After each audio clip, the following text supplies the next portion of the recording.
Вы знаете, раньше у нас была большой трагедией, если какой-то аксакал, старик там, или бабушка оставалась одна. То есть у нас не было такого. Ни один старик не оставался один. Он был в почете в кругу своей семьи. Кыргызча айтканда карысы бардын ырысы бар дейт. И эта традиция сейчас она нарушена. Сейчас мы можем наблюдать, что в домах престарелых, на улицах мы видим наших аксакалов, наших пожилых людей, которые брошены, по сути, на произвол судьбы. Своими детьми, своим государством. И, конечно же, это ведет к деградации общества. Чем дальше мы отходим от своих корней, вот с точки зрения уважения к старшим, с точки зрения вот семейных ценностей,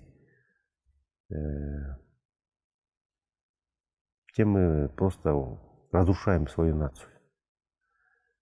Тут одной государственной политикой не обойдешься, чтобы это все восстановить, привести. Тут нужно разбудить сознание наших людей к простым вещам. Быть добрее друг другу, заботиться о старшем поколении. Потому что это завтра нас самих это ждет. А как мы воспитываем детей? Если наши дети видят наше отношение к нашим старикам, завтра эта судьба ожидает и нас.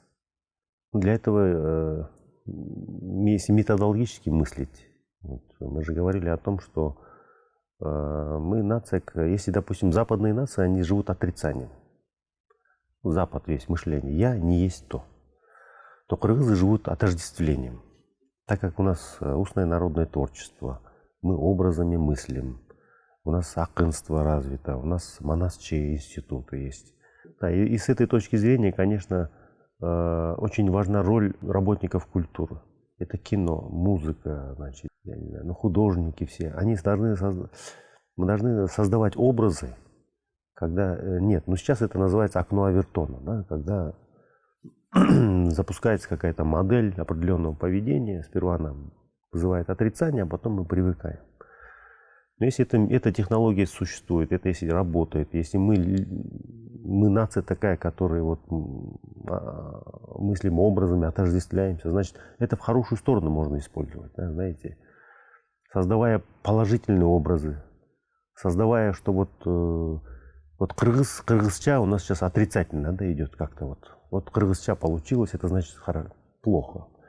И мы должны сломать этот стереотип. Кыргызча это должно быть отношение к природе хорошее. Кыргызча это должно быть, мы уважаем старших, мы не бросаем своих стариков, мы не унижаем своих женщин, мы их ставим, даем высокое положение, мы их любим, заботимся о них. Вот кыргызча это должно быть так. И через создание этих образов, через кино, телевидение, я не знаю сейчас, Инстаграм, музыка и так далее, мы должны воспитывать у самих себя такие положительные примеры. Технологически это так выглядит.